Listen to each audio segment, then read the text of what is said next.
So இப்போ last வீடியோவில் வந்து பார்த்தீங்கன்னா நம்ம என்னென்ன கோழி இருக்குது அப்படின்னு சொல்லிட்டு நம்ம மஞ்சு போல்ட்ரி ஃபார்மில் பார்த்துருப்போம். ஸோ இப்போ வந்து பார்த்தீங்கன்னா நம்ம மஞ்சு போல்ட்ரி ஃபார்மில் இருக்க வாத்து கூஸ் வாத்துலாம் பார்க்க போகிறோம். So hi bro. ப்ரோ நம்ம ஃபார்ம்ல கூஸ் வாத்து அதுக்கப்புறமேட்டு மணிலா வாத்துலாம் இருக்குல்ல ப்ரோ, அதை பத்தி? ஆமா ப்ரோ, பாத்தீங்கன்னா கூஸ் வாத்தும் மணிலா வாத்தும் பாக்குறோம். Okay bro. நம்ம கூஸ் வாத்துல என்னென்ன வெரைட்டி பண்ணிட்டு இருக்கோம்னு பாத்தீங்கன்னா சைனீஸ் கூஸ் பண்ணிட்டு இருக்கோம். ஓகே. அதை தவிர்த்து ஆப்பிரிக்கன் கூஸ் பண்ணிட்டு இருக்கோம். இது ரெண்டு சைனீஸ் கூஸ் எப்படி ப்ரோ இருக்கும்? சைனீஸ் கூஸ்னு பாத்தீங்கன்னா உங்களுக்கு பியூரா ஒயிட் கலர்ல வருங்க. உங்களுக்கு பார்த்தாவே ஃபுல்லாமே பியூர் ஒயிட் கலர்ல வருது சைனீஸ் கூஸ்ங்க. ஓகே. அதுவே ஆப்பிரிக்கன் கூஸ்னு பாத்தீங்கன்னா உங்களுக்கு பிரவுன் கலர் பிஸ்கட் கலர்ல வருங்க. Okay bro. இந்த கூஸ்ல பாத்தீங்கன்னா உங்களுக்கு இந்த ரெண்டு கலர் தான் அவைலபிளா இருக்குங்க. ஓகே. இப்போ ரெண்டுமே பிரீட் ஒரே இடத்துல வச்சு பிரீட் பண்றோம். ஆமா, ரெண்டுமே நம்ம ஒரே தவளை தான் வச்சு. கலர் மட்டும் தான் வேற. கலர் மட்டும் தான் வேற வேறங்க. பிரீட் எல்லாம் ஒண்ணுதாங்க, அது கலர் மட்டும் டிஃபரன்ஸ் வேற வேறையா வரும். Okay bro. இப்போ கூஸ் வாத்து வளர்த்தோம்னா என்னென்னலாம் ப்ரோ இருக்கலாம், எப்படி பாத்து? கூஸ் வாத்து பண்ணணும்னா மெயினா உங்களுக்கு ஒரு லைட்டா 1-2 வளர்க்குற மாதிரி இருந்தா சும்மா லைட்டா ஒரு சின்னதா நீங்க ஒரு குளம் ஒரு பாண்டில் வச்சிங்களே தண்ணி வச்சுக்கலாங்க. நீங்க நிறைய ஒரு 10-20 வளர்க்குற மாதிரி இருந்தீங்கன்னா உங்களுக்கு ஒரு குளம் மாதிரி செட்டப் இருந்தாதான் அது நல்லா நீந்திட்டு அது மேட்டிங் பண்றதுக்கு பெட்டரா இருக்கும். ஓகே. அப்புறம் இப்படி கூஸ் வாத்து என்னெல்லாம் ப்ரோ சாப்பிடும்? கூஸ் வாத்து என்னென்ன சாப்பிடும்னு பாத்தீங்கன்னா உங்களுக்கு நார்மலா கோழி தீவனம் இந்த மாதிரி எல்லாமே சாப்பிடுங்க. அதை தவிர்த்து நம்ம சாப்பிட்ற சாதம், ஒயிட் அரிசி, நெல்லு, அந்த மாதிரி பியூர் வெஜ்ஜிங். அது கூஸ் வாத்து மெயினா பாத்தீங்கன்னா பியூர் வெஜ்ஜி சாப்பாடு நல்லா சாப்பிடுங்க. வேஸ்டான காய்கறிகளை சாப்பிடுவோம், இந்த மாதிரி எல்லாம் சாப்பிடுவோம். இப்போ கூஸ் தவிர்த்து இப்போ வேற என்ன ப்ரோ ப்ரீட் பண்றோம்? இப்போ கூஸ் தவிர்த்து நம்ம வேற என்ன பண்ணுவோம்னா மணிலா வாத்து இருக்குங்க. மணிலா வாத்தும் இந்த கூஸும் ஏன் நம்ம ஸ்பெசிஃபிக்கா பண்றோம்னு பாத்தீங்கன்னா அது ரெண்டுமே அதுவே அடப்பெடுக்குங்க. முட்டை வச்சு அதுவே அடப்பெடுக்குங்க. மற்ற வாத்து நீங்க நாட்டு வாத்து, ஒயிட் பைக்கின் வாத்துன்னு பாத்தீங்கன்னா அது எதுவும் முட்டை மட்டும் தான் வைக்கும், அடப்பெல்லாம் எடுக்காதுங்க. இப்போ கூஸ் வாத்தும் மணிலா வாத்து கம்பேர் பண்ணா எது அதிகமா முட்டை வச்சு கொஞ்சம் பிரிக்கும் ப்ரோ? கூஸ் வாத்தும் மணிலா வாத்தும் ரெண்டுமே முட்டை வச்சு அடப்பெடுக்குங்க. ஆனா மணிலா வாத்து ஒரு டைம் உட்காந்துச்சுன்னா பாத்தீங்கன்னா உங்களுக்கு ஒரு 22 முட்டை, என்கிட்ட ஹையஸ்டா 22 முட்டை அந்த மாதிரியே மணிலா வாத்து.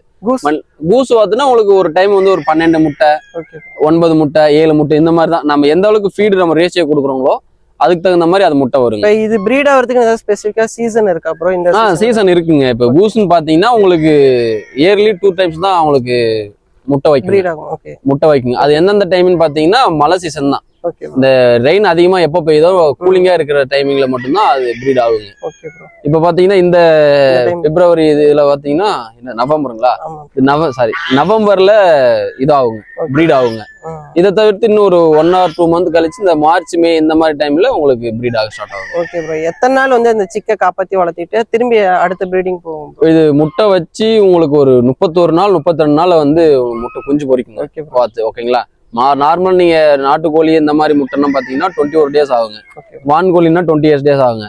இந்த கூசும் மணிலாவும் பாத்தீங்கன்னா மணிலா வந்து 28ல இருந்து 31 வரைக்கும் அடப்பெடுக்குங்க. முட்டை குஞ்சு வெளியா வருங்க.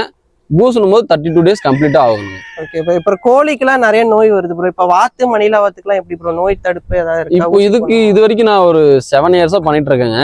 இது எனக்கு இதுல வந்து எந்த ஒரு நோய் மேலாண்மை எதுவும் தாக்குனது இல்லைங்க. Okay bro. இப்போ கோழி கம்பேர் பண்ணும்போது மணிலா வாத்துக்கும் கூஸ்க்கும் நோய் அவ்வளோ வரது இல்லை? நோய் அந்த அளவுக்கு எதுவும் வராது. இதுல இருந்தே பாத்தீங்கன்னா உங்களுக்கு நல்லாவே பெனிஃபிட்டுங்க, நோய் எதுவும் தாக்காதுங்க. Okay bro. இப்போ வேக்சின் எதுவும் போட? நான் எதுவும் வேக்சின் எதுவும் பண்ணது இல்லைங்க. Okay bro. இப்போ மணிலா வாத்து ப்ரோ என்ன ப்ரோ சாப்பிடும்? மணிலா வாத்துன்னு பார்த்தீங்கன்னா பியூர் வெஜ்ஜும் சாப்பிடும், நான் வெஜ்ஜும் சாப்பிடுங்க. ஓகே. நீங்க எந்த ஒரு எது போட்டாலுமே பச்சை இலை இந்த மாதிரி காய்கறிங்க எல்லாமே சாப்பிடுங்க. Okay bro. All in all சாப்பிடுமா மணிலா பாத்தீங்கன்னா நீங்க இதுதான் சாப்பிடும் அதுதான் சாப்பிடலாம். நீங்க எதை போட்டாலுமே சாப்பிட்ற மாதிரி எந்த ஒரு ஐட்டம் இருந்தாலுமே அது எல்லாமே சாப்பிடுங்க. Okay bro. இப்போ மணிலா பொறுத்த வரைக்கும் ஒரு கலர் பிளாக் அண்ட் ஒயிட் தான் ப்ரோ நம்ம பார்த்துருப்போம். ஆனால் இங்கே நிறைய டிஃப்ரெண்ட் கலர்லாம் இருக்கு. நம்ம மணிலாவில் என்னென்ன பார்த்துட்டு இருக்கோம்னு பார்த்தீங்கன்னா black and white, pure black, pure white இந்த மாதிரி கிடைக்கும். அதை தவிர்த்து ஸ்பெசிஃபிக்காக என்ன பண்றோம்னு பார்த்தீங்கன்னா மணிலாவில் லாவெண்டர் பண்ணிட்டு இருக்கோம். லாவெண்டர்னா உங்களுக்கு கத்திரிப்பூ கலர்ல வருங்க. Okay bro. அது சாம்பல் கலந்த கலர். சாம்பல் கலந்த மாதிரி வருங்க. அது மோஸ்டா தமிழ்நாட்டுல எங்கேயும் பண்றது இல்ல, ஒரு 2-3 பேர் மட்டும் தான் பண்ணிட்டு இருக்காங்க. அதை தவிர்த்து நாம இப்போ ஸ்பெசிஃபிக்கா எடுத்து பண்ணிட்டு இருக்கோம். இப்போ அந்த கலருக்கும் இந்த கலருக்கு என்ன ப்ரோ டிஃபரன்ஸ்? கலர் மட்டும் டிஃபரெண்ட். இப்போ மணிலால பாத்தீங்கன்னா பியூர் ஒயிட், பிளாக் அந்த மாதிரி நார்மலா எல்லா தவளையும் நம்ம பார்க்கலாம். ஆனா நீங்க இந்த லாவெண்டர் கலர் பாத்தீங்கன்னா எல்லா தவளையும் பார்க்க முடியாது. யாராச்சும் ஒருத்தரா ஸ்பெசிஃபிக்கா மட்டும்தான் அதை வளர்த்துட்டு இருப்பாங்க. அந்த மாதிரி இடத்துல மட்டும் தான் நாம பண்ணிட்டு இருக்கோம்.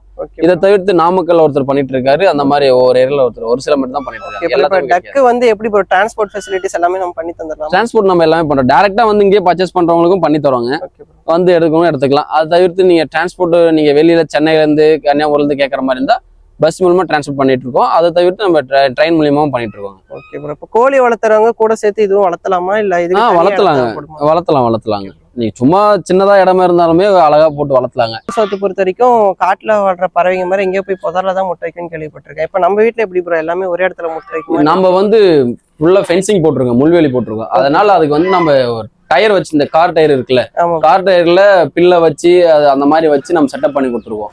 அதுக்கு அந்த மாதிரி செட்டப் பண்ணி வச்சுக்கோ, அது நார்மலாவே முட்டை போட்டுருங்க. நம்ம அங்க புதறதா வைக்கும், அங்கதான் வைக்கணும்லாம் இல்லைங்க. அதுக்கு தகுந்த மாதிரி செட்டப் பண்ணி கொடுத்தா அது அழகா வச்சுட்டு போயிட்டே இருக்குங்க. இப்போ மணிலா வந்து கூசவத்து எல்லாம் ஒரே டைம்ல ஒரே இடத்துல முட்டை போட்டு ஒரே இடத்துல. அதுக்கு நம்ம தப்பு பார்ட்டிஷன் பிரிச்சு கொடுத்துருக்கோம். அதனால தனித்தனியா எல்லாமே தனித்தனியா தான் வைக்குங்க. நம்ம ஒரே பட்டுக்காரும் போது அதாவது கன்ஃபியூஷனா எது எதுல வைக்குதுன்னு தெரியாதுங்க. அதனால நம்ம தனித்தனியா பார்ட்டிஷன் பிரிச்சு கொடுத்துருக்கோம். அதனால நம்மளுக்கு ஆடிட்டு போய் பண்ண தெரியுங்க. இப்ப பாருங்க, கூசுவாத்து எப்படி முட்டை வைக்குன்னு பாத்தீங்கன்னா, இந்த மாதிரி டயர்கள்ல நம்ம பில்லு வச்சு விட்டுருவாங்க. பில்லு வச்சு விட்டா அதுக்கு தகுந்த மாதிரி அது செட் ஆயிக்குங்க. அதை ஹீட் எல்லாம் கரெக்டா ப்ரொடியூஸ் ஆகிறதுனால அதுக்கு தகுந்த மாதிரி இங்கே வந்து உட்காந்துக்குவாங்க. நல்ல ஒரு அடைப்பா இருக்கும் போது இப்ப டயர்னும் போது எங்கேயும் கீழே முட்டை எங்கேயும் வெளியே போகாதுங்க, அதுக்குள்ளே விழுந்துருங்க. நம்ம அதுக்கு தகுந்த மாதிரி முட்டை வச்சோன்னா அது எழுந்து வெளியே சுத்த போயிடும். நம்ம அப்புறம் முட்டை எடுத்து நம்ம ஃப்ரிட்ஜுக்குள்ள வச்சுப்போம், இல்லை அதுல கூட நம்ம அடை வச்சுக்கலாங்க. Okay bro. இப்ப அதுவா அடை வைக்கனாலும் வச்சுக்கலாம், நம்ம இன்குபேட்டர்ல கூட வச்சுக்கலாம். அதுவே அடப்பு எடுத்துக்குங்க. நம்ம நிறைய பண்றதுனால நம்ம அதெல்லாம் மிஸ் ஆயிரும். அதனால நம்ம எடுத்து நம்ம இன்குபேட்டர்ல வச்சுக்கிறோம்.